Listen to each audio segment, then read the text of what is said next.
예, 정치의 한가운데서 가장 뜨거운 쟁점을 두고 여야의 토론자들이 정면으로 맞붙습니다. 오늘 토론의 핵심 주제 내란 전담 재판부 설치법 본회의 통과입니다. 성치훈 더불어민주당 부대변인, 김기흥 국민의힘 미디어 대변인 나와 계십니다. 안녕하세요. 안녕하세요. 예, 오늘 오전 11시 40분쯤 내란 전담 재판부 설치법이 통과가 됐고요. 민주당 주도로 통과됐습니다. 그 전에 이제 24시간 필리버스터에서 장동혁 당대표가 최장 필리버스터를 하면서 또 이슈가 되기도 했습니다. 제적 179명 가운데 찬성이 175명이었고요. 반대 2명, 기권 2명이었는데 반대 2명은 이제 개혁신당 쪽에서 나온 것 같고 기권 쪽에서 박주민 더불어민주당 의원, 그다음에 또 누구였죠? 최혁진. 최혁진 의원 네. 예, 기권을 했네요. 어떻게 보셨습니까? 일단 박주민 의원 기권하신 거는 그러니까 수정안, 그러니까 원안도 위헌적 요소가 없었다라는 의사 표시를 하고 싶었기 때문이다라고 말씀하셨더라고요. 뭐 그런 의견이 있을 수 있다고 생각하고요. 어차피 지금 뭐 표대결을 하는 상황은 아니었기 때문에 그런 의견을 표출하는 의원도 저는 필요했다. 왜냐면은 이번에 지금 결국 수정안으로 간 게 뭐 후퇴했다 뭐 이런 얘기도 하는데 저는 후퇴라는 거에 그렇게 동의하지 않습니다. 예. 왜냐면은 당 안에 있는 다양한 이견들을 조율하는 과정이 분명히 있었다고 생각하고, 왜냐면은 박주민 의원처럼 아니 수정 어차피 원안도 위헌 요소 없었는데 그냥 밀어붙여도 되는 것 아니냐 그렇게 말씀하시는 분도 있습니다만, 정말 일말의 가능성이라도 제거해야 된다. 정말 이 재판이 지연될 수 있는, 괜히 위헌 심판으로 가서 이게 지연될 수 있는 일말의 가능성 제거해야 된다는 목소리에 어떻게 보면 대통령실에서 좀 힘을 실어준 거라고 저는 보거든요. 왜냐면 대통령실에서 위헌적 요소 제거해 달라라고 얘기를 했기 때문에 예. 그럼 저는 이렇게 이견이 있을 때는 그래도 집권 초기면 대통령실 입장을 존중하는 게 좀 필요하다고 보기 때문에, 근데 그거에 대해서 아쉬워하는 당원들도 분명히 있거든요. 그러면은 박주민 의원의 기권표처럼 그거 맞습니다. 그렇게 가는 것도 우린 동의하는 부분이 있었습니다라고 달래주는 표도 필요하다고 보기 때문에, 그런 차원에서 여러 이견들을 좀 조율하는 과정 속에서 그런 뭐 이견표도 그 기권표도 나왔다고 보기 때문에 결국 통과되는 데 의의를 두면 된다고 생각합니다. 예, 여러 차례 수정을 거쳐서 내란 전담 재판부 설치법이 통과가 됐는데 24시간 필버를 지나서 국힘은 표결에 참여하진 않았습니다. 네. 예. 어떻게 본다면 지금 민주당 쪽에서는 위헌 요소가 없다고 하지만 저희는 위헌이 있다고 볼 수밖에 없는 게 입법 권력이 헌법의 테두리 내에서 법을 만들어야 되거든요. 근데 네. 사법부의 영역에 영향을 끼칠 수 있다. 그렇다면 상권 분립에 훼손되는 거죠. 그러니까 입법과 행정이 권한이 합해졌을 때 그거를 자제나 절제하지 못하고 사실상 사법부에 대해서 압박을 해서, 쉽게 말해서 앞으로 우리가 이재명 대통령 관련해 가지고 5개 재판 받고 있는데, 이거 관련해서 앞으로 그러면 전담 재판부 꾸려가지고 빠르게 하겠다 했을 때 민주당이 그거를 받아줄 것인가에 대해서는 회의적일 거란 말이죠. 같은 방식으로 한다고 손치더라도. 그리고 무엇보다도 재판이라는 거는 임의성과 무작위성이 동반이 돼야 되는데, 사실상 지금의 재판에 대해서 영향을 끼치는 거잖아요. 그렇다면 전체적인 풀이 줄었다는 것은 확률이 굉장히 줄었다는 거고, 영향력을 행사할 수 있는 상황이 됐다고 한다면, 선수가 심판에 영향력을 행사한다면 그 게임은 그 결과에 대해서 받아들이기 힘들지 않습니까? 그런 측면에서 제가 대법원에서 예규를 바꿔가지고 하는 부분이 있는데도 불구하고, 어떻게 보면 민주당 입장에서도 별 차이가 없는데도 불구하고 이걸 강행한다 한다면 강성 지지자들, 개딸들의 눈치를 좀 보는 게 아닌가 그런 생각을 하고, 무엇보다도 왜 박주민 의원이 이렇게 기권을 한 것인가? 기권을 하면 어떻게 됐습니까? 원안이 문제가 없다는 걸 강한 메시지를 전달할 수 있고, 또 내년에 이제 지방선거를 앞두고 좀 더 언론에 노출될 수 있는 환경을 조성하지 않았나 그런 생각을 해요. 예, 일단 수정을 거듭했다 이렇게 말씀을 드렸는데, 원안에서 가장 많이 바뀐 거는 추천의 방식이라는 게 있었는데, 추천위원회가 그쵸. 있었는데 이제 최종안은 추천을 아예 하지 않고 중앙지법과 고법의 판사회의라든지 사무분담위원회를 통해서 보임을 하는 걸로 이렇게 결정이 됐습니다. 결국에는 이제 민주당이 원했던 건 조희대 대법원장의 영향력을 최소화하는 데 좀 방점을 찍지 않았나 그쵸. 생각이 듭니다. 그러니까 민주당이 원했던 건 두 가지입니다. 신속성. 전담재판부를 만들어서 신속하게 처리할 수 있도록 하자. 예. 지금 1심의 지기현 부장판사가 너무 끌고 있다는 느낌을 많이 줬기 때문에 불안했거든요. 그렇기 때문에 신속성이 있어야 되고 조희대 대법원장의 입김이 그러니까 최소화가 아니라 제거돼야 된다. 이 두 가지를 지킬 수 있다면 우리는 뭐 수정안 얼마든지 받을 수 있다였어요. 근데 일단 예규를 만들었다, 대법원에서. 일단 그럼 신속성이 필요하다는 건 대법원도 인정한 거예요. 왜냐면은 대법원도 전국 회의나 여러 가지 회의를 거쳤잖아요. 거기서도 내부적으로 이거 1심 너무 늦어지는 거에 대한 국민적 비판이 분명히 있다. 사법부가 그럼 신뢰를 잃을 수 있다라는 내부적 경고의 목소리가 나왔기 때문에 내란 전담 재판부, 사실 내란 전담 재판부 만드는 것 자체가 무슨 윤석열 하나를 목표로 하는 거기 때문에 위헌성이다 국민의힘이 계속 주장했는데, 대법원이 전담 재판부 만드는 것 자체, 내란 전담 재판부 만드는 것 자체는 위헌 요소가 없다라고 선언한 거예요. 예. 예규로서. 그렇기 예. 때문에 저는 그거에 문제가 없다고 보고요. 무작위성 이것도 이게 처음에는 사실 이 추천위 구성에 법무부 장관 추천 3인이 들어갔기 때문에 사법부가 아닌 행정부잖아요. 정무부 장관은. 그러니까 행정부의 목소리가 들어갈 수 있으면 전 그거는 따져볼 수도 있다고 생각했어요. 이건 논쟁이 있을 수 있다. 근데 그걸 뺐잖아요. 예. 뺐기 때문에 충분히 무작위성을 저는 보장을 했다. 근데 이것도 저희의 해석이라고 할 수 있잖아요. 그러면은 결국 이거에 대해서 위헌이냐 아니냐는 사법부가 판단할 수 있는 건데, 어제 서울고법 재판사회의에서 이거 수용하기로 했어요. 민주당의 최종 수용안 괜찮다고 그들도 받아들였단 말이에요. 그러면은 국민의힘은 위헌이라고 주장하고 저희는 위헌 아니라고 주장하고 결국 판단은 사법부가 하는 건데, 중앙지법과 서울고법에서 뭔가 거기에 맡기자고 했는데 서울고법 판사회의에서 민주당 수정안 이거 우리 받아들이겠다는 입장을 냈기 때문에 그러면은 이거 위헌성 제거된 거 아닙니까? 예. 저는 그리고 무작위성 말씀하시는데, 그럼 과연 직위원 부장판사는 무작위로 배정된 게 맞는가? 이거에 대한 의구심 계속 나온단 말이에요. 왜냐하면 14개 재판부 중에 일단 몇 개를 쳐냈어요. 사건 많다고 막 몇 개 쳐냈는데, 지금 민주당에서 볼 때는 그 쳐내는 기준이 과연 사건 수연 맞나? 왜냐면은 사건 수가 아니라 직위원 조희대 대법원장의 입김이 닿지 않는 그런 사람들부터 쳐낸 거 아니야라는 의구심을 가질 수밖에 없고, 그리고 그 적시 처리 필요 중요 사건 지정 이것도 참 저희가 이런 것까지 내부적으로 알아야 되는지 모르겠습니다만, 이렇게 적시 처리 필요 중요 사건 지정할 때도 이 절차적으로 봤을 때 뭔가 좀 석연찮은 부분이 분명히 있었거든요. 이게 과연 직위원이라는 부장판사가 무작위로 배정된 거 맞아라는 의구심을 지금 갖고 있단 말이에요. 그러면은 무작위성도 1심 때부터 뭔가 저희는 지켜지지 않았다고 보고 있기 때문에, 지금 사법부에 일단 오롯이 다 맡겼고 국민의힘이 계속 주장하는 민주당 입맛에 맞는 판사 고르고 싶은 거 아니냐? 저희 못하게 됐고, 그러면 무슨 위헌성이 남아있다는 거죠? 저는 위헌성 최대한 지금 다 덜어낸 정도가 아니라 삭제했다고 보기 때문에, 이거는 국민들의 우려, 그러니까 신속성과 공정하게 치러질 수 있는 요건을 저는 다 갖췄다고 보는 겁니다. 저희는. 예. 바로 반론을 해주셔야 될 것 같은데. 전제가 잘못된 게, 우선적으로 조희대 대법원장과 직위원 판사가 문제가 있다는 게 전제로 깔고 가는 거 아닙니까? 이 사람들을 못 믿겠으니까 조희대 대법원장의 입김을 가리기 위한다. 그리고 그 전에 그럼 입김이 있었느냐? 이게 밝혀진 게 없고요. 너무나 역설적인 게 조은석 특검이 내란 특검 아닙니까? 네. 조은석 특검이 조희대 대법원장 관련해서 수사를 했습니다. 조희대 대법원장 관련해서도 수사를 했습니다. 조희대 대법원장 관련해서 민주당이 어떻게 얘기를 했냐면, 내란의 한 톡속이라고 얘기를 했습니다. 프레임 잡아서. 근데 혐의를 입증하지 못했어요. 그래서 이번에 무혐의로 불기소했습니다. 예. 그다음에 직위원 판사 관련해서 윤석열 당시 대통령을 구속 취소한 게 이게 직권남용 아닌가, 이거 수사했거든요. 직권남용 혐의로 기소하지 못했습니다.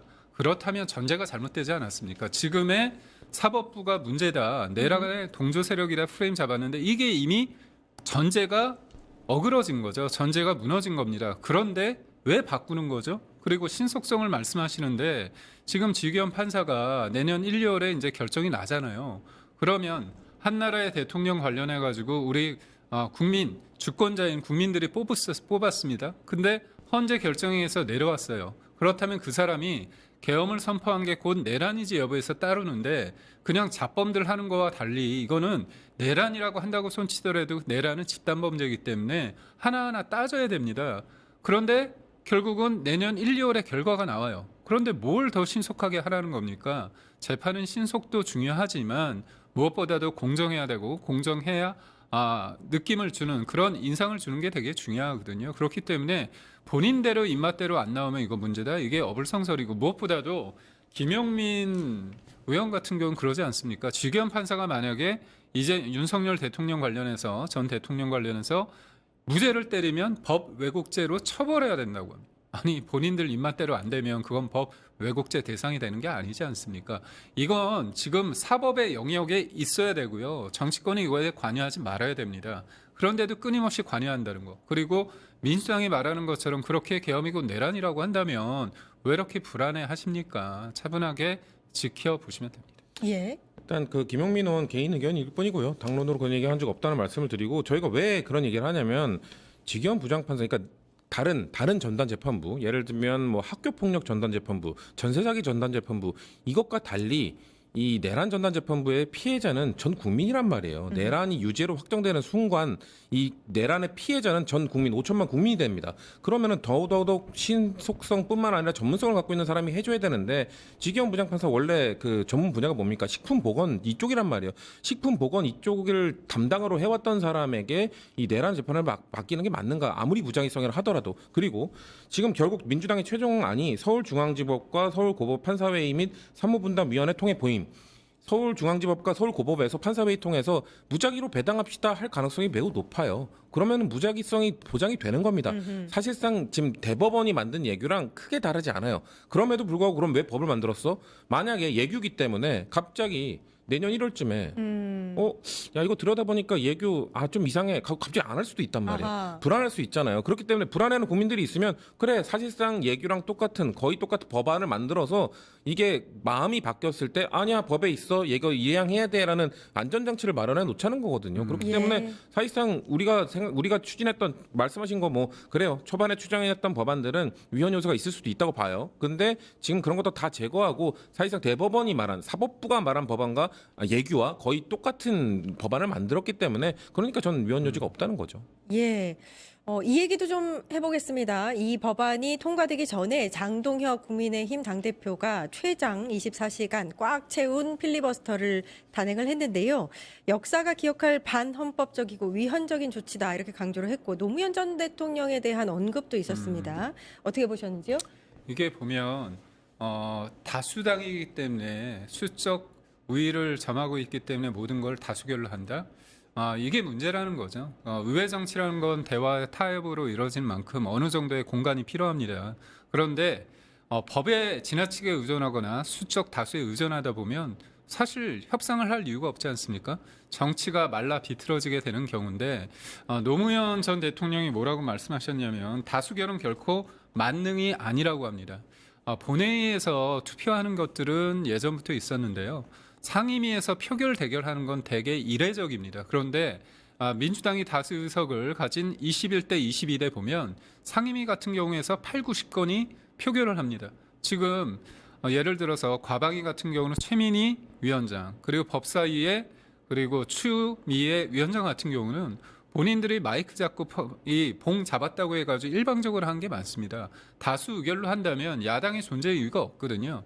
특히나 이 문제는 다른 것도 아니고 사법부에 대해서 입법부가 영향력을 행사할 수 있을 밖에 없는 구조입니다. 그러면 막말로 국민의힘이 다수 의석을 가졌을 때 지금 이런 법안들을 내가지고 이재명 대통령 관련해가지고 5개 재판 진행하자. 우리 수적 다수이기 때문에 하면 되잖아요. 그게 아니거든요. 예전에 국민의힘이 다수 의석을 갖더라도 그 전신이 법사위는 민주당이 좋습니다. 근데 이례적으로 21대 22대 다 법사위도 가져갔고 이번에는 법사위의 예결위에 그다음에 국회의장까지 다 가져갔습니다. 결국은 상대를 배려한다는 게 이게 뭐냐? 그러니까 제가 드리고 싶은 거는 민주주의는 의외로 다수의 이름으로 가장 쉽게 무너진다는 그런 얘기가 있습니다. 그래서 다수결이라는 게 만능이 결코 아니고 다수라는 건 뭡니까? 어떤 사안에 대해서는 지금은 다수일 수 있지만 어떤 현안에 대해서는 입장이 소수일 수 있거든요. 다수결을 지향하지만 소수 의견을 존중한다는 게 뭐냐? 권력은 굉장히 역동적이라서 내가 소수가 될 수 있습니다. 다음을 예상하면서 내가 지금의 권한에 대해서 일방적이지 말자는 어떻게 보면 서로를 배려하는 게 있는데 지금의 민주당에 있어서는 그런 게 결코 없다는 거죠. 그래서 사법 체계를 겁박하는 사법 체제를 무너뜨리는 이 상황에 대해서는 다른 법안이 통과된 것과는 질적으로 다르다. 그래서 장동혁 대표의 입장에서는 진짜 절실함을 가지고 했고요. 저도 뭐 군대에서 제 뻗치기를 좀 잘했습니다. 예. 그렇지만 24시간 잠을 안 자고 말을 하면서 한다는 건 굉장히 힘든 겁니다. 그런 와중에 민주당이 뭐 정치라는 게 굉장히 지금 사납습니다. 그런데 그거에 대해서 굉장히 어떻게 보면 비판을 하고 어떻게 보면 능욕을 하는 그런 멘트하는 건 적절치 않고요. 특히나 김병주 의원께서 아니 필리버스터 하는데 와가지고 방해를 한다? 그건 진짜 못 볼 상황이었다. 그렇게 지적할 수밖에 없습니다. 예. 대화 타협 좋은데요. 저는 국민의힘이 만약에 윤석열 정부 때 김건희 특검법을 반대하지 않았다면 그거에 대해서 그 당시에 뭐 한동훈 비대위원장 이런 사람이 얘기했던 것처럼 통과를 시켜야 된다라고 얘기를 했다면, 그래서 통과를 시켰다면 민주당이 계속 다수의 힘으로 밀어붙이는 거에 대해서 국민들이 아니 김건희 특검법도 통과시켰는데 다른 법안도 저렇게 통과시켜도 되는 거야? 라고 얘기하셨을 거예요. 근데 안 했잖아요. 그리고 윤석열 전 대통령이 계엄을 해버린 다음에 그거에 대해서 절연을 확실히 했다면 윤석열 대통령은 이제 우리 사람 아니다라고 하고 계속 국민들이 그만하라고 할 때까지 사과를 했다면, 그렇다면 우리가 또 다수의 힘으로 밀어붙이면은 국민들께서 민주당을 뭐라고 했을 거예요. 근데 그걸 안 했잖아요. 그걸 안 했기 때문에 국민의힘이 소수인데도 불구하고 뭔가 국민들이 손을 안 잡아주는 겁니다. 그렇기 때문에 본인들부터 되돌아보라는 말씀을 드리고 싶고, 대화와 타협 저희한테 말하기 전에 본인들 계파 안에서 본인들 한동훈 전 대표나 친한계에 대한 대화 타협부터 하시라는 말씀 드리고 싶고, 그리고 노무현 정신을 얘기했으니까요. 노무현 대통령은요, 뭐 다수의 힘 뭐 이런 얘기도 하셨습니다만 본인이 소수일 때, 집권 여당 열린우리당 소수 정부일 때 다수의 힘을 인정해주면서, 그러니까 그 보수 야당을 인정해주면서 연정까지 얘기하셨던 분이에요. 소수 우리가 소수 국민들의 선택으로 총선에서 심판 받았잖아. 그러면 저들 인정해줘야 돼. 그럼 연정까지 해야 돼라고 열린 마음을 갖고 다수의 힘을 인정해줬던 분입니다. 그러면은 장동혁 대표도 작년 총선 때 이렇게 국민의힘이 대패를 했고, 그럼 다수의 당이 민주당이고, 그럼 다수의 목소리에 힘을 실어줘야 된다는 국민들의 목소리에 어느 정도 인정해줘야 되는 거 아닙니까? 사사건건 발목 잡고 있잖아요. 근데 사사건건 발목 잡는 정도가 지금 이번 그 법안도 제가 아까 말씀드린 장동혁 대표 판사 출신이잖아요. 예. 판사 출신이면 이 고등법원의 판사회의에서 이걸 수용한다는 의미가 어느 정도인지 아실 겁니다. 이게 얼마나 의미가 큰 건지 아실 건데 그런데도 반대하잖아요. 그리고 최근에 이재명 대통령이 그 국무회 업무 보고에서 무슨 뭐 북한 방송 그 개방하고 예. 하는 거, 그거 윤석열 정부 때 했던 거거든, 하려고 했던 거거든요. 윤석열 정부 때 추진하는 건 괜찮고 우리 당이 추진하니까 갑자기 이거 뭐 북한에 뭐 넘겨주자는 거냐 뭐 이런 식으로 얘기하잖아요. 자기들이 할 때는 괜찮고 우리들이 할 때는 이런 식으로 하는 거 발목 잡기를 하니까 사실상 다수의 힘을 인정을 안 해주는 그 모습 때문에 우리도 협치를 해야 된다고 생각합니다만, 국민들의 아직 목소리는 협치하라는 목소리보다는 야 쟤네들 아직 저는 못하고 있네, 너네들 하라고 해라고 저희한테 힘을 실어주고 계시다고 저희는 보고 있는 겁니다. 예, 모든 사안에 대해서 이제 정쟁화되고 있다라는 점에 대해서 좀 비판을 해주셨습니다. 자, 이렇게 내란 전담 재판부법 설치법이 이제 통과를 했는데, 그렇다면 사법부의 반응은 어떤가 좀 궁금합니다. 조희대 대법원장 출근길 기자들 질문에 대해서 검토하고 있다. 사실 대법원장 늘 이렇게 이야기하는 것 같아요. 사안에 대해서 좀 검토하고 있다, 이렇게 얘기했는데 어떤 의미라고 보세요? 대법원장의 말은 무게가 있습니다. 그래서 내란 프레임을 가지고 했을 때 지금 알아보니까 뭡니까? 조희대 대법원장이 계엄에 대한 위헌성에 대해서 공식적으로 얘기를 했다는 게 알려지고 있고요. 계엄 정국에 있어서 뭔가 사람을 보내달라고 했을 때 거부했습니다. 결국은 계엄에 대해서 반대 입장을 명시적으로 했는데도 불구하고 지금 계속 뒤 흔들고 있습니다. 근데 그게 왜 그럴까? 그거는 작년까지만 해도요. 검찰의 감사원과 검찰의 특활비를 다 없앴습니다. 그런데 법원은 더 줬거든요. 왜 줬냐? 법원 관련해서 이재명 대통령 관련해서 재판이 진행되고 있었기 때문입니다. 그런데 갑자기 법원에 대해서 악마를 시작합니다. 그게 이재명 대통령 관련해서 공직선거법 허위사실 공표죄 관련해서 유죄 취지 파기환송이 됐습니다. 유죄 취지 파기환송은 뭐냐? 당신은 나쁜 사람, 죄를 지었는데 100대 맞을래 200대 맞을 때를 고등법원에서 판단을 하라는 겁니다. 그때부터 조희대 대법원장 관련해서 뒤흔들었죠. 내란과 한통속이고 이재명 대통령을 대선에 못 나오게 하도록 대선 개입했다. 그 프레임으로 공격을 했습니다. 그런 상황 속에서 여기까지 됐죠. 그렇다면 왜 민주당이 사법부를 악마화했는지가 지금 소위 말해서 뻔히 보이는, 소위 말해서 견적이 나온 상황인데, 이 상황에서 지금 사법부에 대해서 기존의 틀이 아니라 입법 권력을 통해서 영향력을 행사한다는 겁니다. 그러면 현실적인 고민을 할 수 있겠죠. 이걸 원래대로 하겠다고 밝히는 게 입법부에서 법이 통과됐는데 사법부 수장으로서 이거에 대해서 명시적으로 반대 입장을 하는 게 어떤 사회적 영향을 끼칠지. 그러니까 결국은 제가 볼 때는 대통령의 최종적인, 예를 들어서 거부권 행사, 아니면 받아줬을 때 그때 입장을 내는 게 어떤가에 대한 정치적 고심, 정무적 판단을 하는 게 아닌가 싶습니다. 아, 그런 의미가 있다. 네. 이렇게 아무튼 법안이 이제 다시 통과가 됐으니까 예규를 좀 새롭게 다시 꾸려야겠습니다. 크게 바꿀 건 없다고 보는데 약간의 차이를 조정할 필요가 있겠죠. 그러니까 제가 아까 말씀드린 무작위 배당이라고 외교를 만들어놨던 대법원과 달리 법안에는 그거를 서울중앙지법과 서울고법 여기에서 회의를 통해서 하라고 했기 때문에 거기서 사실상 회의를 통해서 무작위 배당으로 갈 가능성이 전 높다고 말씀드렸잖아요. 이런 부분들을 절차적으로 어떻게 보완할지를 저희들 대법원에서 만들어야죠. 그리고 사실 이 예규를 좀 일찍 만들었으면 이런 혼란이 좀 없었을 거예요. 좀 빨리 만들었으면 민주당이 그 예규에 대한 부족한 부분을 얘기하는 쪽으로 갔지 뭔가 이게 필요하다 하면서 압박하는 쪽이 덜했을 겁니다. 근데 계속해서 모르쇠로 그냥 일관하다가 이거 막을 수 없을 것 같으니까 뒤늦게 예규 만든 거잖아요. 그렇기 때문에 그거에 대한 지적을 하고 싶은 거고, 그리고 그런 말씀은 저희가 드리고 싶은 게 국민의힘 측에서는 계속 뭔가 민주당이 뭔가 입법 권력과 행정 권력뿐만 아니라 사법 권력까지 독점하려 한다 이런 말씀들을 하시는데 사법부의 독립성과 중립성은 매우 중요합니다만 그냥 독야청청 아무도 언터처블이다 건드려서는 안 된다는 아니란 말이에요. 사법부나 입법부나 행정부나 서로 견제할 수 있어야 됩니다. 입법부랑 행정부랑 늘 서로 견제할 수 있는 권한을 갖고 있는 것처럼 사법부도 뭔가 신뢰를 잃어갔을 때는 입법부가 목소리를 낼 수 있고 행정부가 목소리를 낼 수 있어야 돼요. 그렇기 때문에 결국 내란전단 재판부에서 행정부 소속인 법무부 장관의 추천위원 3인을 뺐기 때문에 저는 그래도 그 견제의 목소리만 오롯이 남기고 뭔가 정말 침투할 수, 사법 권한에 좀 침투할 수 있는 요소는 저희도 다 제거를 하고 있는 거기 때문에 그거에 대해서 계속 뭔가 민주당이 사법 권력을 쥐려고 한다는 표현은 저는 너무 과한 표현이라고 생각해요. 네, 내란 재판이 좀 더 신속하고 심도 있게 진행되기 위해서 이제 내란 전담 재판부 설치 법안이 이제 통과됐다. 그런데 이제 요거 만약에 추진이 돼서 2심부터 진행이 된다면 윤석열 전 대통령 측에서 혹시 위헌을 주장하고 나설 소지가 있지 않은가, 가능성이 높죠? 모든 국민은 공정하게 평등하게 재판받을 권리가 있습니다. 그런데 1심과 달리 2심에서 이례적으로 법안이 바뀌어가지고 내 재판부가 무작위가 아니고 임의성이 담보되지 못한 상황에서 이루어졌다. 뭔가 제한적인 틀 내에서 맞춤형으로 됐다고 한다면 저래도 문제 제기를 할 것 같습니다. 그렇기 때문에 그렇게 민주당에서 재판의 신속성을 얘기하는데도 불구하고 위헌적인 요소가 있는 이런 상황을 했다는 건 결국은 재판보다는 이 상황을 계속 유지하는 게 나쁘지 않다고 생각하는 것 같아요. 위헌 관련해서 당연히 이거에 대해서 윤석열 전 대통령 변호인 측에서 문제 제기할 수밖에 는 없고요.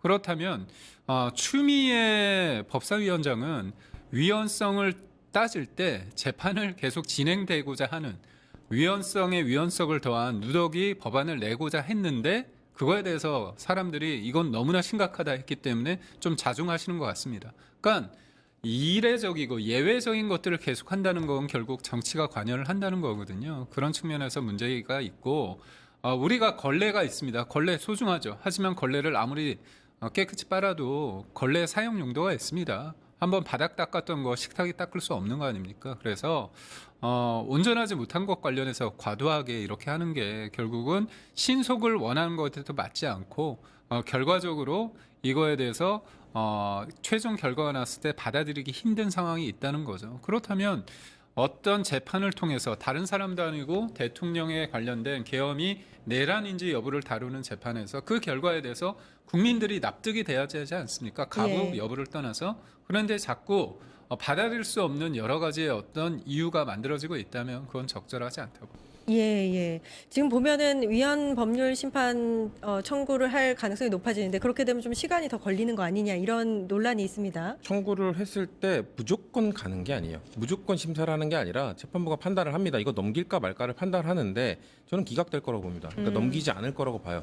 이 넘길 만한 요소들을 다 제거했기 때문에, 그리고 그거에 대해서 대법원이 예규를 만들어서 내란전담부 재판부의 필요성을 인정했고 제가 계속 누누이 말씀드리는 서울고법 판사회의에서 이 민주당 수정안을 수용하겠다고 했기 때문에 사법부 내에서 두 번의 목소리가 나온 겁니다. 내란 전담 재판부와 관련된. 그렇기 때문에 이거는 헌법재판소로 넘겨서 위헌 심사를 받을 만한 사안이 아니다라고 저는 판단을 내릴 거라 보기 때문에 사실 그 부분 때문에 조국혁신당이나 이쪽에서 이거 오히려 지연될 수 있다라고 우려점을 얘기했던 거잖아요. 근데 그 우려점을 다 제거하고 나니까 조국혁신당도 이거 이 정도면 괜찮다. 이거는 지연되지 않을 것이다라는 확신을 갖기 때문에 이번에 다 찬성표 13명 다 던진 거기 때문에 저는 문제 없을 거라고 생각합니다. 예. 제가 잠깐 말씀드리자면 제가 짜장면을 먹고 싶어요. 그런데 상대방이 차려주는 거에 짜장면이 없습니다. 근데 반찬 가짓수는 많아요. 그럼 경우의 수가 나는 짜장면을 원하는데 저쪽은 짜장면이 아닌 반찬이 많다고 해서 경우의 수를 넓혔다고 할 수 없는 거거든요. 그러니까 무작위로 둔다면 16개를 돌려야 되는데 그게 제한적으로 판사회의를 통해서 제한되게 두 개씩 한다면 이미 손을 탄 거잖아요. 그렇다면 그게 과연 무작위성이 있는 것인가? 왜 그렇게까지 의미를 두는지 잘 모르겠고요. 질적으로 차이가 없다고 한다면 결국 이런 본인들이 했던 거에 대해 소위 말해서 다시 백을 하기가 쉽지 않기 때문에 이런 흐름대로 가고자 하는 조금 제가 볼 때 무리수를 두는 것 같습니다. 예, 아까 말씀하셨지만 서울고법판사회의는 수용의 뜻을 밝혔기 때문에 그 부분에 있어서는 무작위 배당에 대해서 좀 어느 정도는 인정을 했다라고. 그러니까 서울고법도 아는 거예요. 본인들이 이거 본인들한테 넘어온 다음에 중앙지법과 얘기해서 무작위로 넘기면 되거든요. 무작위로 예. 한다고 하면은 그 위헌 요소가 전혀 없는 거기 때문에 그들이 봤을 때는 이 정도 수정 아니면 받아들인다라는 입장을 표명한 거기 때문에 제가 아까 말씀드린 것처럼 오히려 1심 배정할 때 16개 다 안 돌렸어요. 5개를 제거했단 말이에요. 예. 그것부터가 왜 5개나 제거하지? 진짜 무작위 해야 됐던 거 아니야라는 의구심이 있기 때문에 뭔가 숫자가 줄어든다고 해서 무조건 무작위성이 없어졌다고 저는 볼 수 없다고 생각합니다. 예, 알겠습니다. 여기까지 하겠습니다. 성치훈 더불어민주당 부대변인, 김기흥 국민의힘 미디어 대변인님 고생해 주셨습니다. 감사합니다. 고맙습니다.